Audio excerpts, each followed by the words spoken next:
правиш бе, брат? Што правиш? Што правиш бе? Ти ми рече да го кршам мразот во прва епизода. Па не така да го кршиш бе, братов, дека у студио. Ау, Гости. не те разбрав ништо. Еве, луда работа.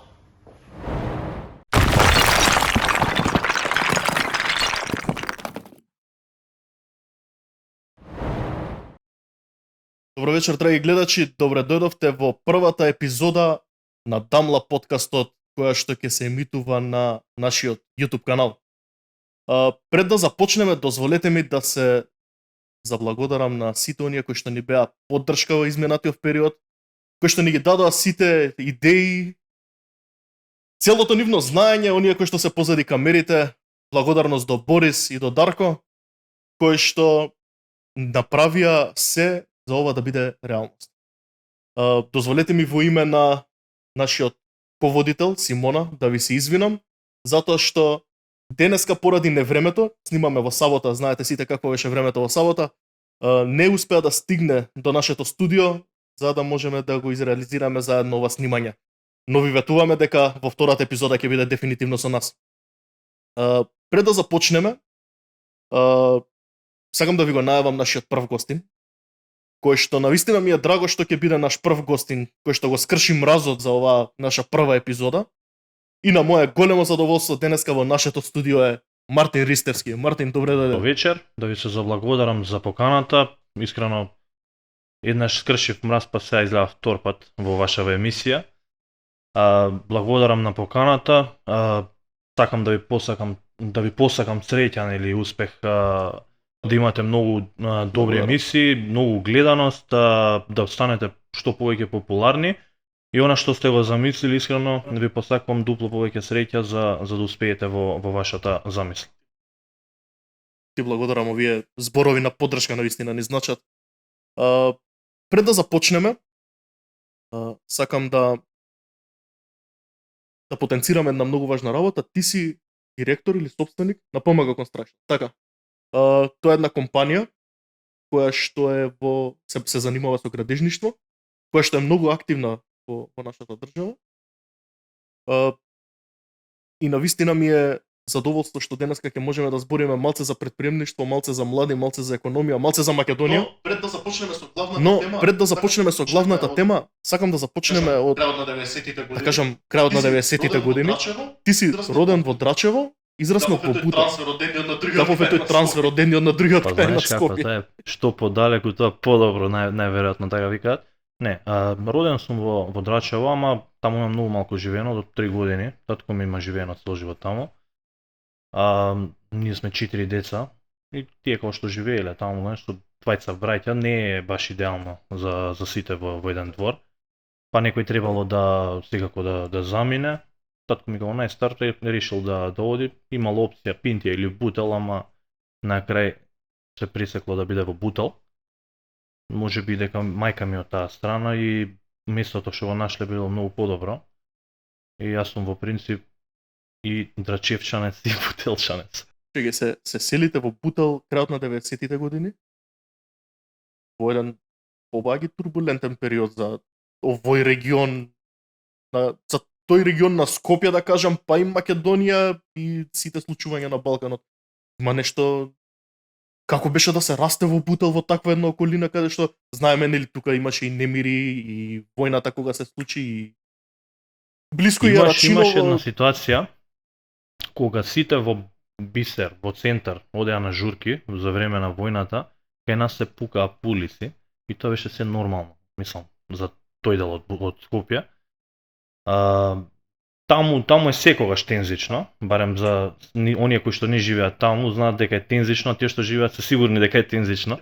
Значи нема грешка во таа перцепција дека таму е секогаш тензично, односно таму да раснат децата е малку по-специфично отколку да раснат во друга општина, каде што нема немири. Тоа се тие немири кои што да не искочиме малку. Добро, сега не, не искочиме тоа се немири во случај нели на млади години, пубертет и секој. Добро, ама има од друга страна Има, веројатно и дружења. Значи, особено меѓу македонците и секогаш албанците има, ама таму. тоа се Не значи дека само помеѓу магијани, има секогаш да изолирани и случаеви. некогаш нели во пак ќе кажам средношколски денови заради девојчиња, заради некои други работи, тие се да, и Покажување тие мачност. работи се нормални Чување што територија. најверојатно ги има и во другите општини, само може не се толку нели не ги преувеличуваат толку многу како што ја ваму имаше тепачка. Тегни. Но дружбите се секако добри помеѓу сите и тоа повеќе се гледа уште од нели кога ќе почнете веќе и семејства да создавате, да работите заедно, значи тоа е уште тие пријателства уште повеќе се продлабочуваат и искрено да ми рече некој да би се преселил на друго место, ја викам Бутел не го давам за ништо.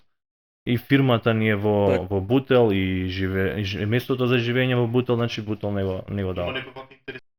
Има некои вакви интересни анекдоти што можеш да ни споделиш?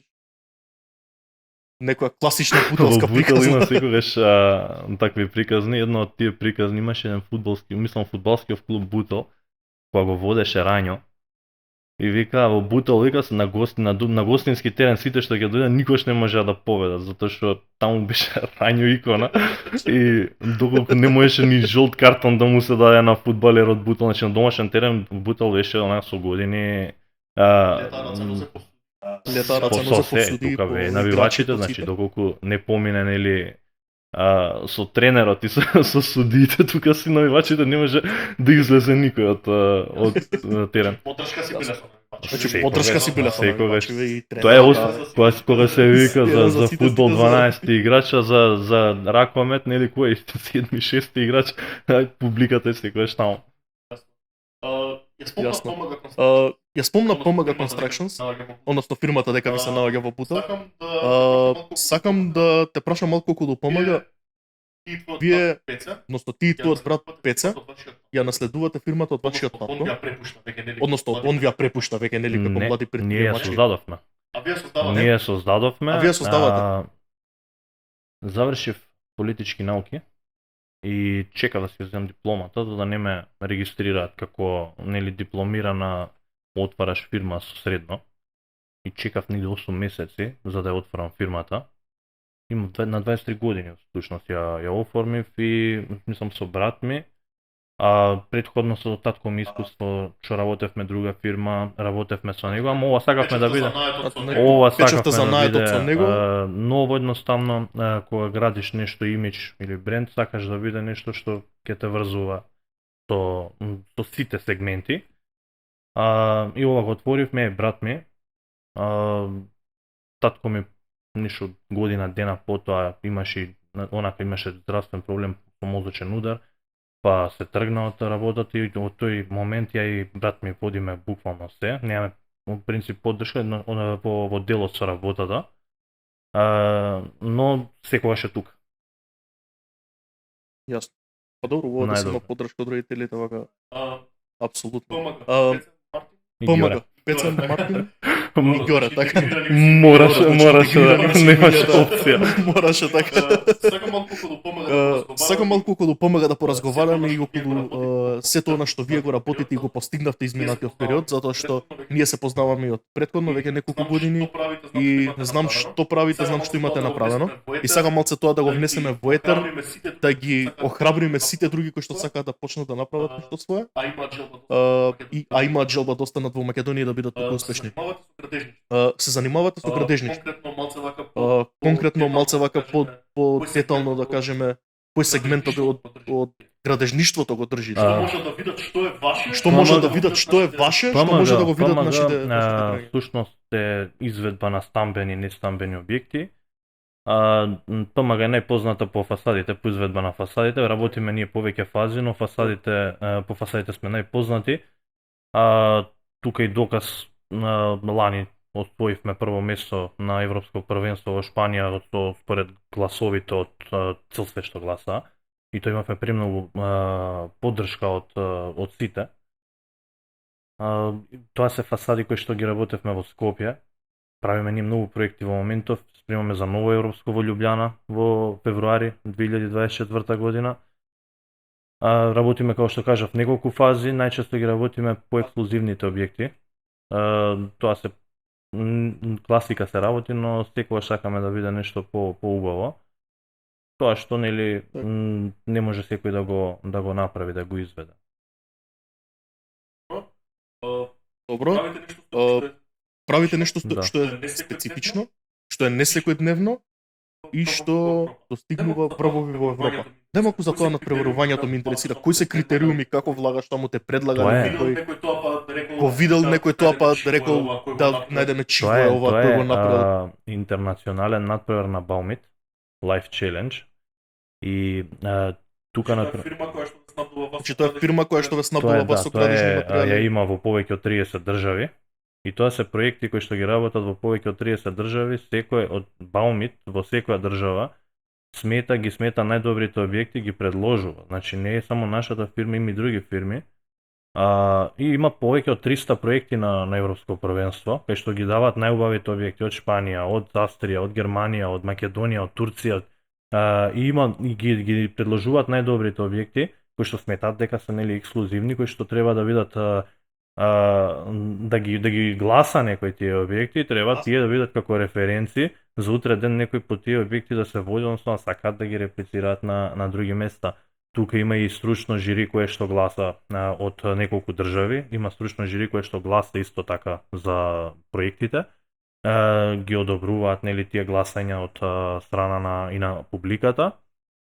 Во тој дел, така што не е тоа дека може секој да учествува на тоа надпреварување, треба да добиете зелена карта всушност за да можете да по препорака дека можете да учествувате, односно доколку имате ексклузивни објекти изведено направено, можете да учествувате во тој дел, доколку немате, нема да бидете ни повикани да учествувате. Добро брат, што значи за една македонска компанија, за еден млад предприемач, бизнисмен да добие таква награда во Европа, каде што велиш има 300 надпреварувачи цела Европа? Кога ќе видите какви компании од сите тие држави се надпреваруваат и ги предложуваат проектите, не знам, тоа е исполнување на душата до максимум. Сите тие компании кои што се можеби најпознати во сите држави, да ги победите нив, едносно да дојдете пред нив е, не знам, достигнување на некој, нема да речам максимум, затоа што за максимум би кажал дека уште еднаш пак кога ќе иде на Европско повторно да ги победиме. И тоа ќе ми биде да речам максимум дека не било ова на среќа, дека било нели добро сработено и дека тоа што било сработено било оценето како што треба и било наградено. За нас како млади луѓе, повторно ќе кажам, живење на некој сон кој што навистина е за објаснување некако поразлично, едноставно не можете да објасните нешто. Не можете да објасните нешто за како некоја импресија што кога дознав дека сме прво место, возе во кола и почнав од радост да скокам како ретардиран. Ме гледаат на семафори другиве коли. Че тоа ти го јавуваат по телефон. Че тоа ти го јавуваат по телефон. Ми викаат, види, ми викаат на мейл што ти стигна, викам кажете што, вика прво место што зборите, не верувам, не вика прво место и почна да скокам низ кола, да удирам по волан онака од среќа. Дефинитивно. Мислам кој не се изгаси. Знаеш како, ми интересира многу една работа, пошто живееме во свет на стереотипи. Како млад човек, што се соочува, значи стереотипи, претпоставам мал милион што знаеш. Па најде детево да ми кажува што како да правам. Има околу тие предрасуди. Најчесто гледаат со предрасуди, нели, зашо не е на твое место тој што ти завидува или што ќе пререче нешто. Зашто нели кога ќе види младен на пример води емисија, ќе му речеш ја спремам еден проект, ќе водиме емисија и да рече чекам за како кој проект. И ти викаш проект ќе биде подкаст. И тој ти вика што подкаст? Заработуваш од тој? Ти речеш не сакам така да правам. Или можеби заработувам, ќе ти рече оди таму, заврши факултет, вработи се, вика и терај си нели како сите луѓе. И кога ќе види дека ќе успееш, ќе вика и супер успе, дај и ние да почнеме нешто такво да правиме. Но најчесто предрасудите се заради тоа што сте млади. И кога даваш некои мислења, ставови, тоа е повеќе со скептицизам го проценуваат, го гледаат. Се додека нели кога ќе успееш повторно, тие мислат деме кеве, си успеал, ама повторно млад си ти. По запад на деца од 18 години ќе им дозволат да го менуваат светот, а тука до 30 години ќе ти рече треба да ти видат некои животни цели да завршиш факултет, па ако се вработиш дали ќе ти стигаат парите за да функционираш, па чекај да земам од родителите за кафе пијачка или па уште полошо ти рече да земеш од родителите одмор да ти платат за негде будва или кавос нели на попуст, она што се. И кога ќе видат дека ти ќе успееш, ќе повторно ќе гледат, ќе кажат годините, има некои стереотипи тука што во оваа држава каде што на младите луѓе не им се дава многу шанса да напредуваат, а за младите треба едноставно да им се дозволи, да им се даде мотивација и поддршка за да Мислиш дека постариве се? Да, знаеш како, види, тоа се постари. Пообразовани Тоа се генерации кои што реално во нивно време на 20 години имале семејства веќе, нели деца. Да, врски со врски такви работи, бракови, деца, војска одслужиле и ти вика чекај малку, ја бев успешен на твои години или вика ти не си уште твоите години, вика че не ти се го тоа вика у наше време. И знаеш како е тоа, не е веќе времињата се променија и не може да кажат дека младите денес се прости или глупави, па не можат нели тоа што ќе го кажат да им се земе здраво за готово. Живееме во ера каде што секоја информација ни е достапна, каде што има многу сите информации ти се достапни, можеш да ги искористиш за било што. И сад ти не можеш да бидеш прост или необразован или неискусен за нешто, кога ти е на тац на секоја информација. Ти треба само да го одработиш, да го искористиш тоа и да го кажеш. Малце како контра на стереотипиве се удира она прогласување, така се вика, за најдобри бизнисмени по 30 години на ниво на Европа, така? Лани во Атина, во септември месец, ако не се лажам. Сега, да расчистиме неколку работи, затоа што беше популарна информацијата пред некои години на денеска, дека награди се купуваат, се купували ваква награда или се заслужи. Што значи да си млад успешен бизнисмен, награден по 30 години на европско или на светско ниво е тоа? На европско. Кој го организира, кој го прогласува, што значи тоа? Бизнис елит, и тука има до 30 или до 40 години. Номинациите стигаат според заслуги за тие за нели фирмите од Европа, не само во градежништво, туку во различни домени достигнувања на млади луѓе. Стигаат номинации за некој кога ќе постигне нешто. Оваа номинација ни стигна една недела од како освоивме европско првенство. И најверојатно не е заслуга на европското првенство. Можеби мислам дека е за се претходно, можеби така сплет на околности па се појави во тој период. И се тоа, значи, некое достигнување како индивидуално, да речеме, пошто нели некој ќе рече е добро што ако е тоа индивидуално, кога што не интересира нас, нели како колектив или држава, а колку и да индивидуално, јас тоа го гледам искрено како нешто што можам да го дадам за државава, дека сум напредувал, дека ќе напредувам повторно и дека нели на крајот од денот не е битно државата што дава за тебе, туку што даваш ти за државата. Дека ќе прекинам јас, например, да речам, знаеш, например, супер, освоивме ова, стигнавме до некое ниво, сега сме барем, да речем, со 50, или не да се повлечеш, да речеш, сега се од небо може да ми падне, супер, ме познаваат, отворени вратите, па можам, нели, да се јавам, да средам нешто, не е така. Значи, кај амбициозни луѓе, кога ќе стигне до некое ниво, притисокот и теретот е тоаш многу поголем од обично, и се што треба да правиш е да го удвоиш тоа, или како што напоменав пред малку, Да не испадне дека било на среќа сето тоа, туку да го повториме успехот или тоа што го замислуваме да биде многу повеќе. Да одбраниш титулата на некој начин. Да. Да одбраниш Добро, наградата. оваа дека награда него- веќе 30 години ќе ми поминат. На мојот брат му веќе 30 години, така што ова со европското што е, тоа сигурно ќе атакуваме повторно на високо. Тоа се на случува секој две секоја години. година? Да. На секој 2 години.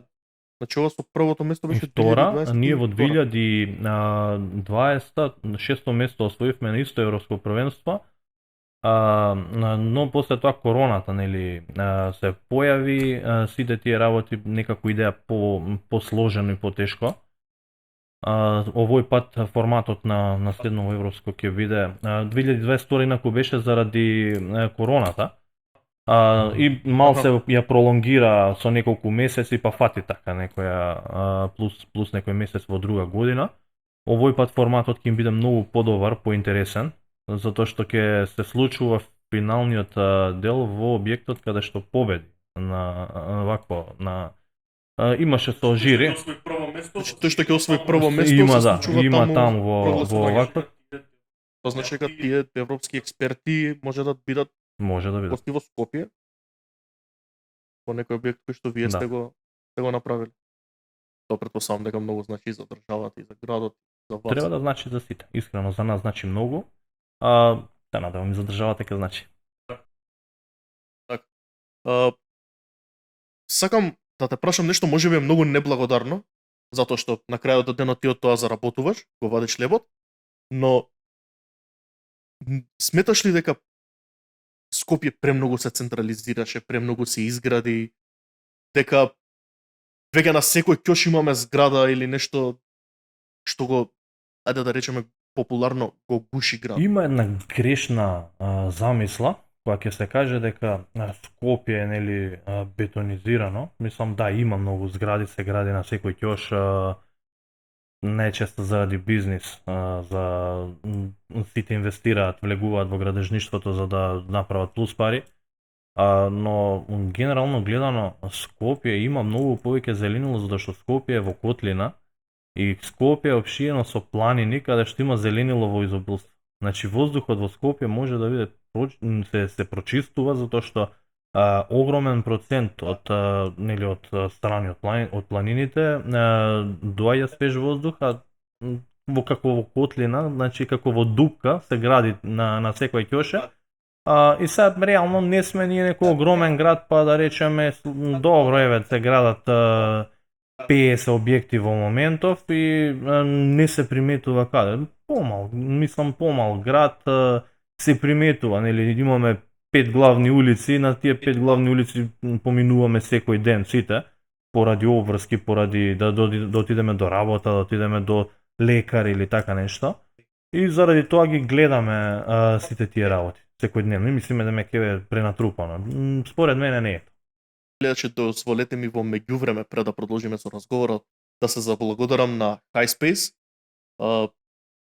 кои што ни дозволија да снимаме во нивните простории. HiSpace е иначе одлично место за соработка со други компании и работа на вашата компанија во Джевахир Sky City. Мартин, сакам да продолжиме со еден дел малце посветен на младите, односно како да се мотивираат младите да останат овде, да инвестираат со своето знаење, да инвестираат средства, да создадат нешто свое. Што фали на државава? Зашто младите си бегаат?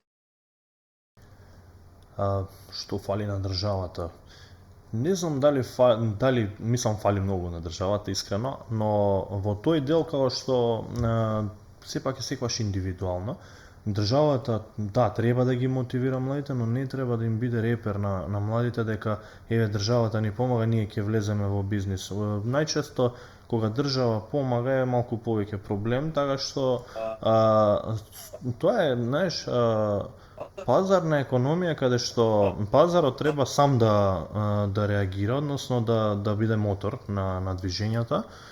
И треба младите да сватат дека напорна работа тука може да им ги оствари оние желби кои што ги сакаат. Сега нормално мора да се трудат, мора да работат за да успеат во нешто да достигнат.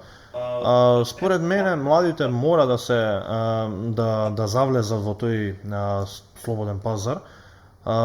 Нешто ако не им се допаѓа нели во некоја фирма да се вработи, си вика јас можам повеќе, не ми се работи тука.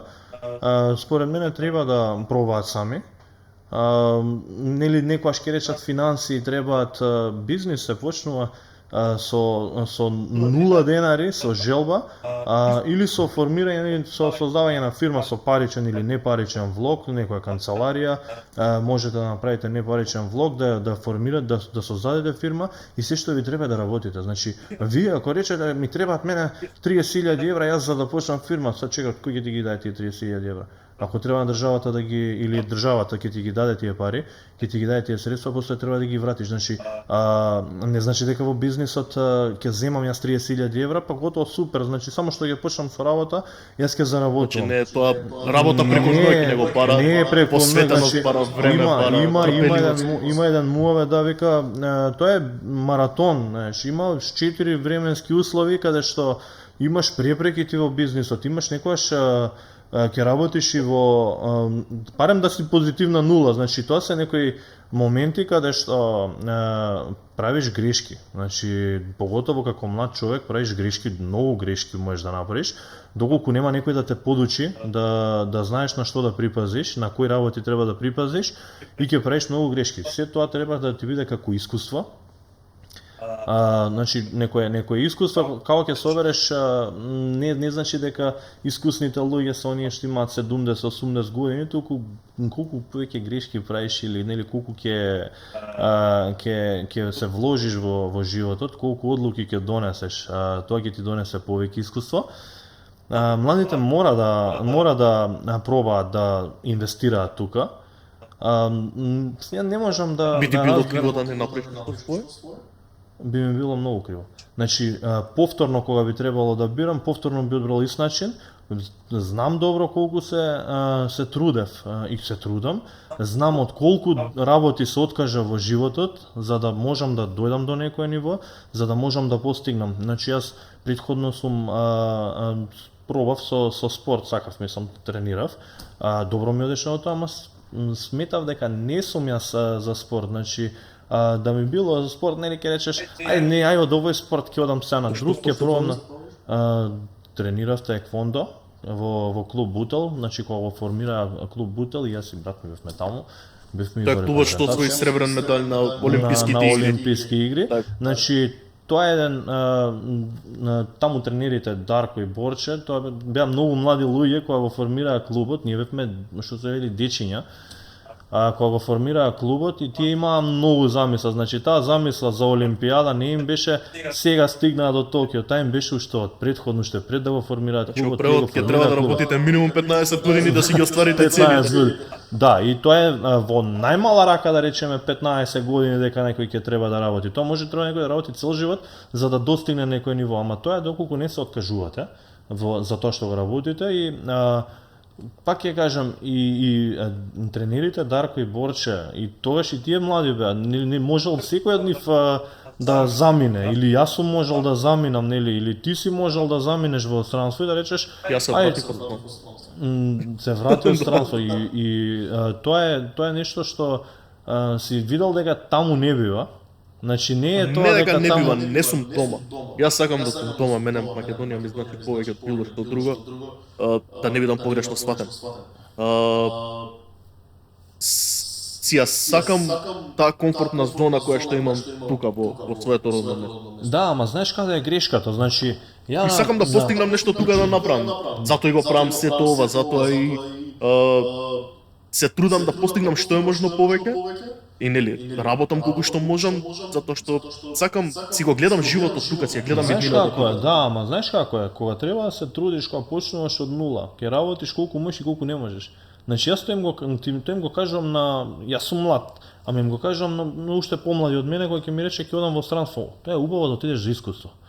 Ама да отидеш, да речеш нема да се вратам веќе тука, значи тоа е да си ги срушиш сите сонови. Значи ти си раснал тука, имаш другари, пријатели, семејство, фамилија, кои што секогаш може да ти биде поддршка некој, Жал, за да многу млади успееш. така размислуваат. И ќе отиде во странство, ќе работи од сабајле до вечер, нема да излегува таму, вика, ми остануваат повеќе пари. Добро, ако сакаш на таков начин, работи и тука година дена, нема да излегуваш секој ден по дискотеки и по кафичи, нема да ги трошиш парите кои што мислиш дека си ги заработил, тоа е стандард некој. Значи, во странство ќе отиде, таму треба да плати кирија, секако, тука секако има живеалиште, има куќа. Ако нема негова, има од родителите, има со брат, со сестра, може да живее, и тука не треба да плаќаш. Ама знаеш како е тоа, некој не сака никој да излезе од некоја комфорт зона. Така им е убаво, знаеш, да излеземе, да потрошиме, ќе потрошам 100 евра за еден викенд, ама 100 евра за друго да ги вложиш, многу се, знаеш, ќе речеш каде ќе ги вложам, ама не е проблем да ги Сега потрошиш се на... плашат да преземат ризик, нешто, се плашат од неуспех. Мислам дека е тоа, сигурно е тоа. Стравот од неуспех и од преземање ризик е најголемиот проблем зашто не се презема. Значи, најверојатно затоа што сме некоја држава која што излегуваме од еден друг режим кој што немал слободен пазар, па уште не можеме ние некако да дојдеме после 32-3 години, не можеме да дојдеме до некоја варијанта каде што имаме нови генерации кои што ќе самите сакаат да го земат слободниот пазар. Значи ти да му речеш да се вработам во државна администрација или тоа е најчесто родителите кои што викаат вработи се во државно за да ти биде сигурна плата. Тоа со Даре го коментиравме пред почетокот на емисијата. Зашто, ајде, може би е лошо, но зашто патат луѓето толку да работат од државно? Сигурен приход, не знам кога е сигурен приход, се менја власт, се менјаат луѓе, се менјаат, не знам, министри, градоначалници, не знаеш утре на кој што ќе му светне, ќе го избрка од работа или ќе му направи рачка или нешто, а да бидеме реални, државната администрација во Македонија не е платена колку приватниот сектор. Приватниот сектор многу повеќе заработува. Многу повеќе заработува, се заработува во приватниот сектор, ама се бара работа. Односно се бара реалното колку ќе се работи, што Значи од друга страна некој се плаши да работи во. Значи полесно му е лези леву да едам. Да биде сигурна платата, да. Со Значи селите да можеш во текот на денот да излезеш на 5 кафиња, 5 паузи да ги направиш, да знаеш дека плата да ги ти стигне направи или на 5 кога иде, платата тебе ќе ти стигне и ти си велиш лесно ми е тука, под клима си работам. Нема притисок. Нема кој да ми стои над глава, нема рокови, нема не се форсира, не се истрошува физички и психички, туку битно сака да биде така, да едноставно нели кога ќе ти кажуваат тебе цел живот родителите заврши средно факултет, влези во државно. Се влага под кожата, ако подсвесно влијае нешто. Да, затоа што си го создава, си го прави тоа, го перцепира како цел во животот. Знаеш како е? Може да рече нема да ми биде како перцепција тоа да го направам. Са види, има многу кои што ги познавам, кои што работат во државна капа, кои што на вистина си сработуваат тоа што го работат и кои што се трудат, сакаат да променат нешто во системот и сакаат да се сработи тоа што треба. Ама знаеш, голем дел генерално кога ќе видиш како влегуваат, со која причина влегуваат, ги бутка во вода овие кои што сакаат да работат. Едноставно да кажеш го руши угледот на институцијата. На 10 луѓе, 5 луѓе да работат, 5 да не работат како што треба, да забушаваат. Со тек на време и овие ќе речат, па што сум будала ја да работам, ние нема да го работам. И така институциите зголемуваат администрации, не може, вика 10 души не може да се работат таа работа. Што ќе правиме? Ќе вработиме уште 10. И со тек на време и тие исто така прават. Ево само како, извините, ќе те прекинам, човек кој што има своја компанија, приватник. Ма нели еден од оние, како се кажа, кластери за Европска, поглавја за Европска унија, кој што вели дека мора да се регулира јавната администрација. Веројатно тука се мисли на намалување на бројот на вработени, затоа што јавната администрација има колку 180.000 вработени? 150.000, 150-160.000, ама тука рачунај дека кога идеш до регулирање на бројот на администрација, треба да се намалат и бројот на министерства. Значи имаме ние премногу министерства непотребни, без ресор, па вакво министерство, па такво министерство, па секретаријатот за ова, некои директорски места за некои позиции кои што се без врска. Значи измислени функции да се задоволат нечии само чувства. за да се задоволат. Па тука од нигде никаде влегуваме во една рамка заменик министер, заменик директор, заменик за ова, каде што тој нема никаква функција. Значи тој не може да подпише, подписот негов му е невалиден, ама за тоа што велиш, да се задоволат некои апетити, само се прошируваат работни места и велиш не можеме да сработиме 5 луѓе, тоа што 5 луѓе може да го сработат секако и што треба да го сработат, во приватен сектор би го сработиле сигурно. Тука нема да го сработат 10 луѓе, затоа што од 10 луѓе 5 работат, 5 не, и како што кажав, ќе се рече, па што сум будала јас да не работам, а знаеш дека таму за да ти избркат е многу тешко. Полесно ќе вработат уште отколку да избркат. Во приватен сектор тој што не работи, ќе му дадат отказ и ќе му речат да си најде друго работно место. Тоа е во ред, но знаеш кој ми беше прашањето? Например, дојде до намалување на јавната администрација. Рецимо, мора да се намали, побара Европска унија, нели целиме натаму, и они побараат од нас 50.000 луѓе, мора да ги отпуштите како знаат и умеат. Ајде да речеме еден дел од тие ќе отидат у пензија, па нешто ќе се избалансира. Дали приватниот сектор во Македонија е доволно моќен за да вработи толку луѓе? Приватниот сектор може да вработи и 200.000 луѓе. Не, збориме да биде тоа економски оправдано. Секако дека ќе биде. Значи, приватниот сектор во моментов има недостиг на премногу луѓе и плюс рачунај дека од тие 50.000 луѓе што ќе напуштат, од нив сигурно некој ќе рече ја нема да се вработам таму, ќе отворам фирма. И тој ќе бара луѓе. Значи, сите од секој од Мислиш дека нив ќе постои екипирање, на пример, си отидат 5-6 души од една институција, се познаваат, поработувале. Многу си одат веќе. Значи самите веќе си одат. Мислиш дека се освестуваат полека дека можат сами повеќе да направат? Затоа што гледаат дека реалното е тоа дека приватниот сектор треба да има повисоки плати од државниот. И сега нели има покачување на плати во министерства, во институции по 10%, 20%, 30%, да, луѓето што работат таму за стандардов кои што го живеат треба да имаат покачување на платите, ама приватниот сектор треба да биде барем според мене дупло повеќе од таа плата што е таму, и за да дојдете до една ситуација во државниот сектор да се запраша некој дали да работам таму или да не работам, зашто ќе рече ќе треба да седам, ама ќе заработам 20.000 денари, 30.000 денари, ваму ќе земам 60.000 денари, да ќе работам, ама 60.000 се 60.000. Ова што ќе го заработиш ваму за 2 години, тука ќе го заработиш за 1 година. Плюс некои бонуси, ќе се покажеш подобар, например, ако не отвориш нели твоја фирма, ќе работиш кај некој друг. Тоа што ќе се докажеш, тој што те вработува, тој секако ќе види дека ти си добар во таа работа и ти можеш да одиш, тој може да оди, мислам, и може да му дадат покачување без тој да повара. Значи гледаш дека е добар, дека работи, дека придонесува за фирмата и може да дојдат покачувања без да бидат побарани, као штрајкови или некои слични работи. Значи да не треба тоа на сила да се тера, тука да биде заслужено, сработено. Па можам да се сложам од мои лични искуства дека онаму каде што ќе се покажеш како работник, како квалитетен кадар, дека навистина те ценат и навистина се бара квалитетен кадар во Македонија во моментов, барем по она ја што можам да го видам.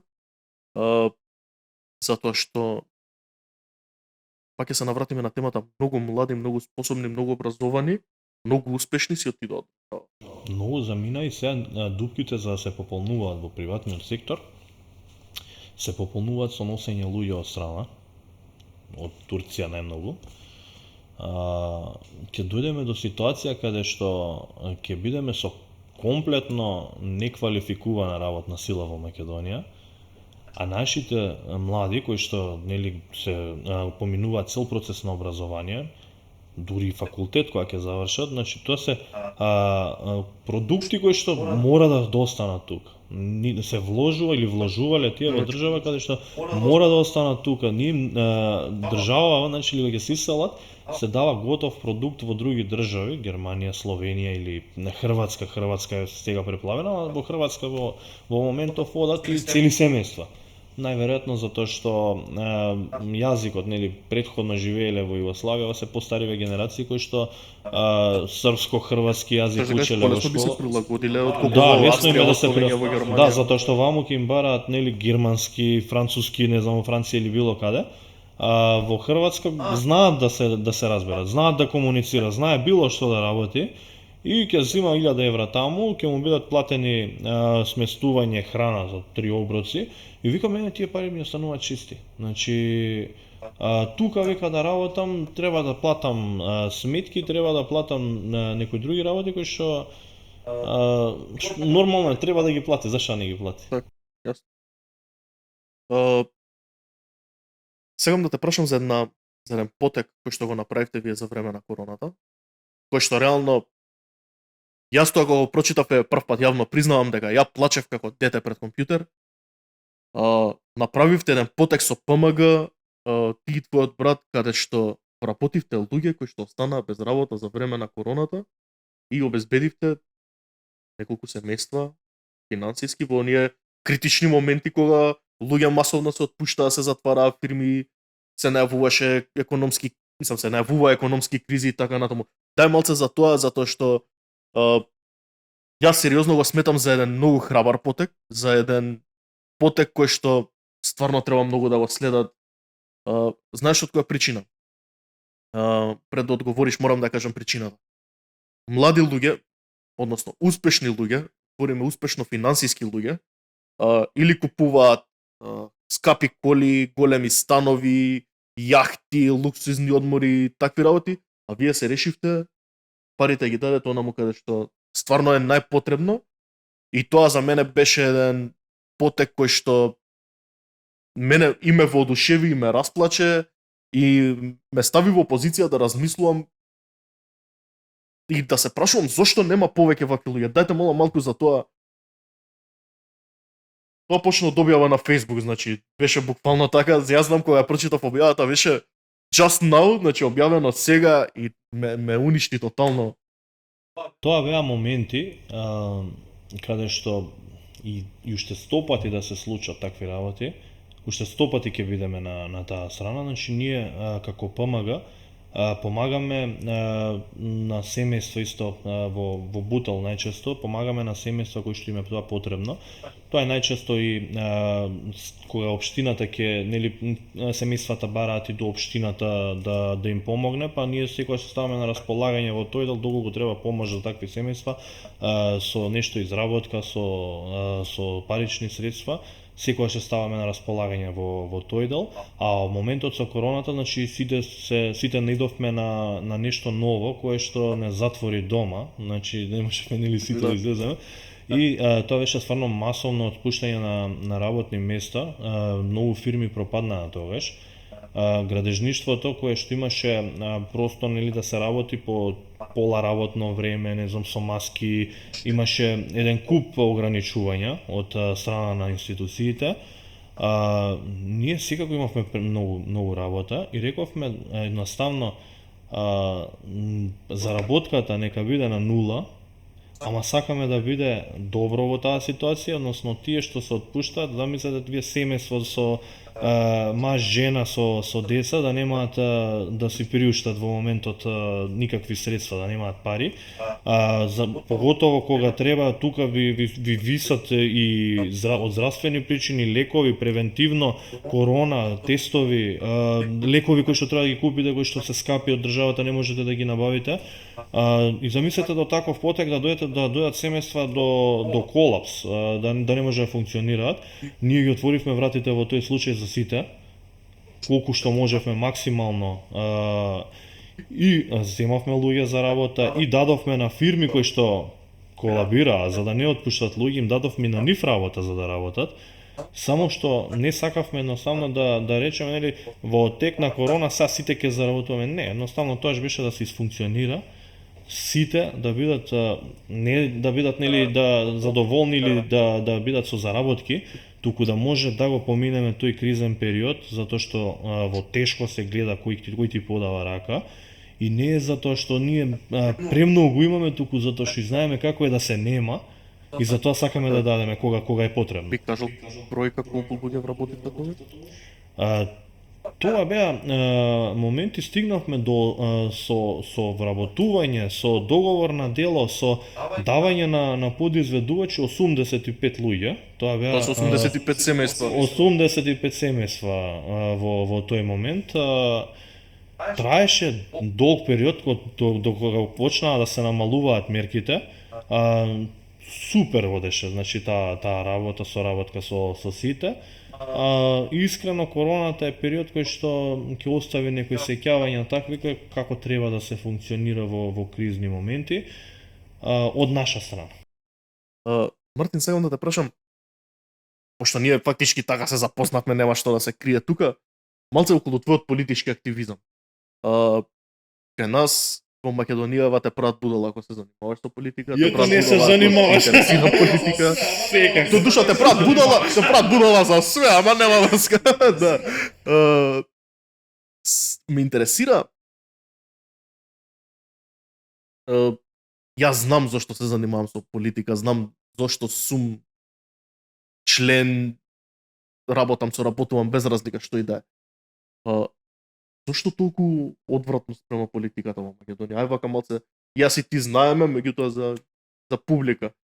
Што е тоа што ги одвраќа луѓе? Зашто им се гади? Зашто си будала ако те интересира? Зашто си будала? Дали за младите или за прават, ќе кажам, убаво е да се занимаваат со политички живот, дали политичка партија, дали невладини организации, односно да бидат во тој дел на некои носење одлуки, создавање на одлуки.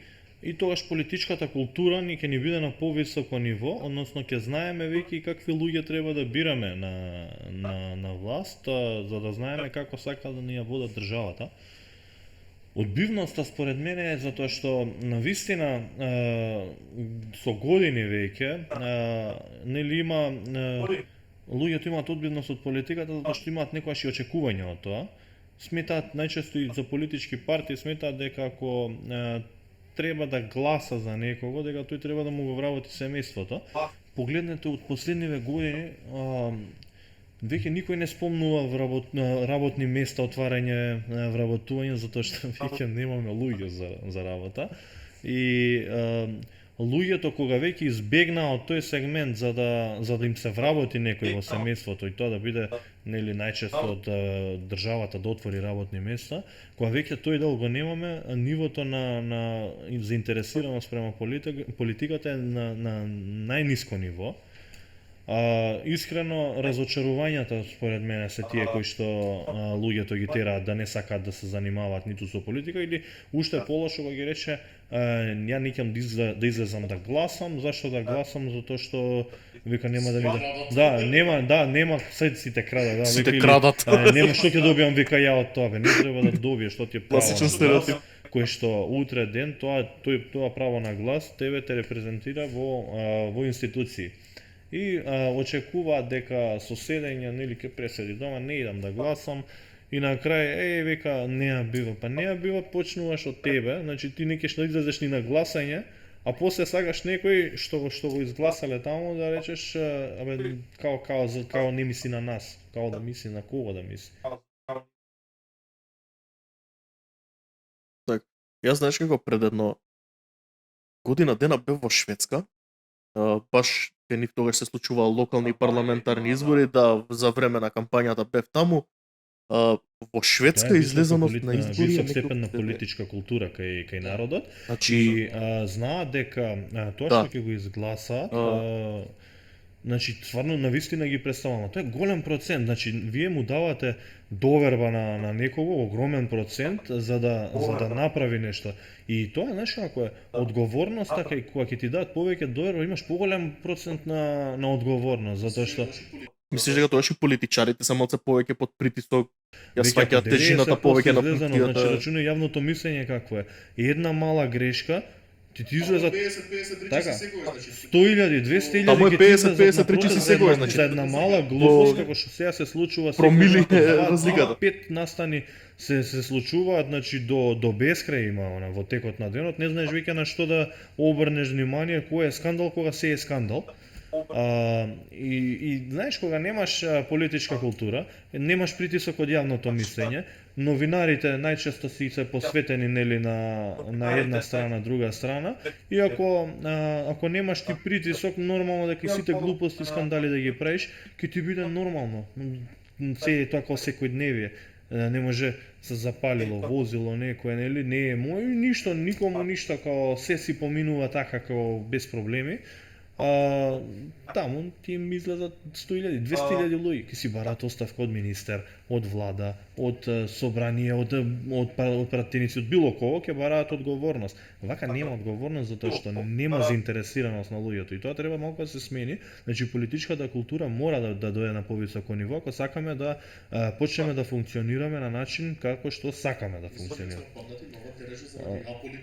Да. Мислиш дека сме паднати на ова тережа дефинитивно, заради значи, аполитичност повторно ќе на кажам, народот? Исто како што кажав за приватниот сектор, каде што се уште луѓето или си мислат дека приватниот сектор е ризичен, па не може да се работи, тоа е исто и со политичката култура. Повторно влегуваме од една спротивна политичка култура, влегуваме во демократски процес 30 години, каде што за тие 30 години не сме кренали никогаш политичка култура на некој ниво кое што треба да биде и да го задржиме. И ние повторно значи влегуваме, талкаме од еден во друг систем, ама овој систем ти испаѓа полош затоа што ти се уште не ќе да го прифатиш. Значи од народ немаш прифаќање. Демократијата си дава слобода на човек, нели, да излезеш да гласаш. Денот на изборите ти имаш моќ, излегуваш гласаш. Не еден човек што ќе постигне, ама ќе постигнат 1 милион, 2 милиони луѓе. Менуваш слика на држава. Мислиш дека ќе достигнеме некој штапно ниво, ќе се случи некој Мислиш дека ќе достигнеме некој што Дај Боже да се случи. да се преврати целата Јас ситуација? сакам да се случи, ама момент да се преврати замисли, целата за ситуација. 30 години не се случило. Може би ние сме таа генерација што би се освестила. Затоа кажувам, Може дај би Боже, таа значи генерација да ние да се Свестила може би освестиме во иднина. во сите сегменти, со иселување, со приватни бизниси, со приватен сектор, со јавно мислење, со политичка култура, со сите тие сваќања што се уште од нели од претходниот режим, да ги сватиме, односно да почнеме да живееме во демократија. Затоа што колку народи постојат во свет, ние држава имаме и имаме можност сами да избираме тоа што ни е дозволено. И ние тоа не сакаме да го направиме и чекаме некој друг да ни дојде да рече вака ќе направите. Не ви. Затоа што сме научени, Па да, затоа што дали сме тоа не ти научени тропне на врата, односно, нели, да ти постарите даде завршена работа? Научени така. Тито како ќе кажеш или како ќе каже овие, така мораше да биде и тоа се влече, знаеш, полесно му е да огромни последици. Влечеме последиците, да затоа кажеш, што од тој систем огромни кој последици, ама тој е бил активен до активен 90-тите до години, ама кај постарите генерации активен уште во главите. Затоа што уште живеат во систем некој кој што да бил добар, да бил функционален ќе останал уште, значи не бил добар, затоа се распаднал. Јасно. Јасно. Има Има еден муабет, ама па не е муабет, ама анекдота ајде така да кажем или како некоја анекдота, ајде така да кажем, или како некој верување кај народов дека политичар мора да биде и бизнисмен, нели сите политичари имаат по некој свој бизнис. Се мешали политиката у бизнисот. Ти си поискусен бизнисмен. Ние сме млади бизнисмени, ти си поискусен бизнисмен. Пошто нели ќе те прекинам, извини, стално има нели она муабет, мора да го купиш политичарот, мора да ти е другар, мора да го платиш, Или ти мора да бидеш инспекторот е политичар. негов, мора да му пуштиш нешто под маса, или ти да бидеш Не, политичарот јас- за да не те чачкаат тебе инспекториве, или било кој пат друг. или моето движење Или за да ова, завршиш никогаш работа не било преку- поврзано да речам дека едното со другото сум сакал да го комбинирам, нели заради некои комбинации и шеми што така произлегуваат. Тоа ми се мои замисли уште од мал, Значи ја памтам на татко ми кога викав мал бев и му викав сакам кога ќе пораснам да се занимавам викам со политика од нигде никаде не немам у семејство или у фамилија нели политичари па да речеш некој те подбутнал сакам да бидам како него министер сакам да бидам сакам да се занимавам со политика и викам сакам директор да бидам и ми вика ви со политика можеш да се занимаваш ќе си учиш вика за директор исто вика фурни леп ќе јадеш вика и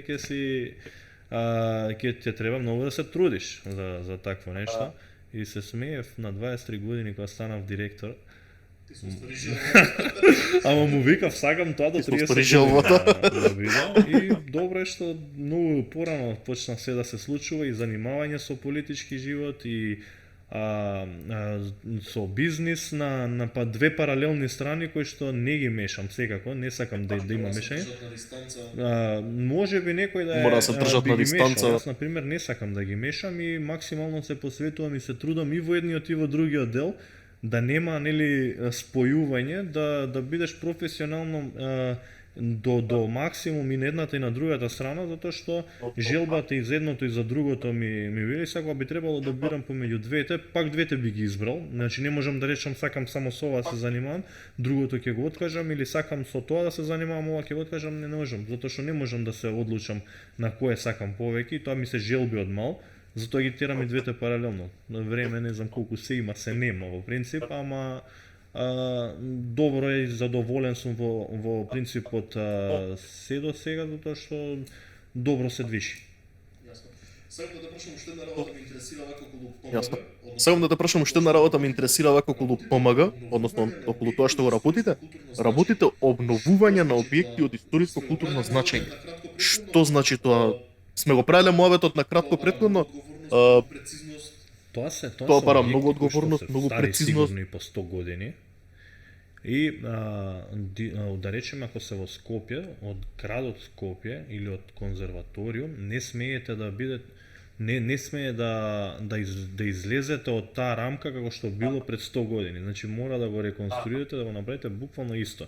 Па ќе користите материјали кои што ги нема и кои што треба да дојдат од нели како што работиме ние со австријски компании, доаѓаат од таму, па тоа се чека многу време, за тоа треба да се ангажираат, имате, мислам, ги работиме тие објекти како најспецифичен дел од сите изведби, тоа што пак ќе кажам, не може секој да го работи тоа и во принцип такви работи не треба да ги работи секој, затоа што тоа е од културно значење, значи тоа се прави од пред 100 години.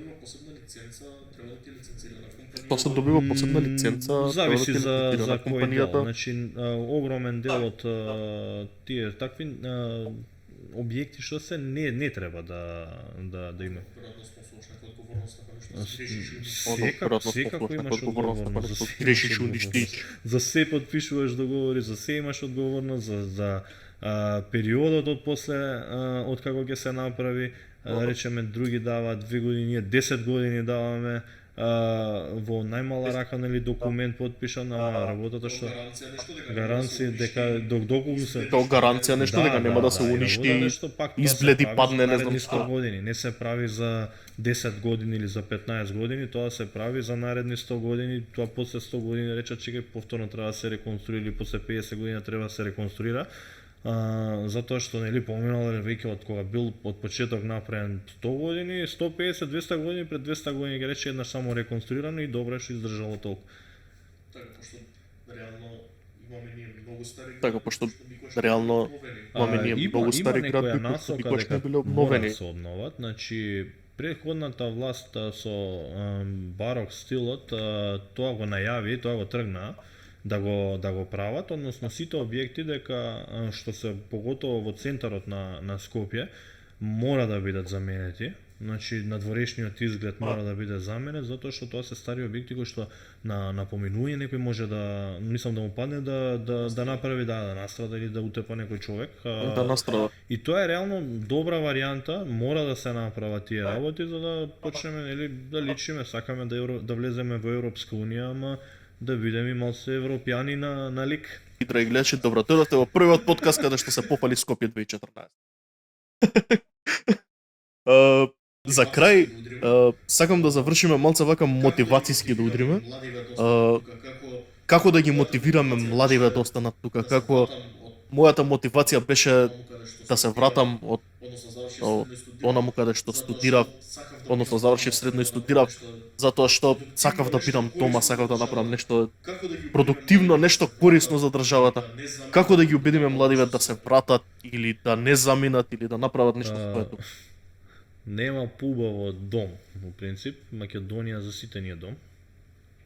И каква идеја наша е, значи ние мора да правиме, да го дадеме најдоброто за оваа држава, па да чекаме некои други времења, дали државата ќе ни врати нели со барем благодарно за тоа што сме го направиле.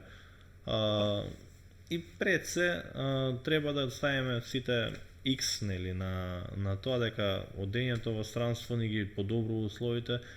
Мораме како некоја генерација да направиме пресек за да вложиме тука се што можеме и да тргне од некаде.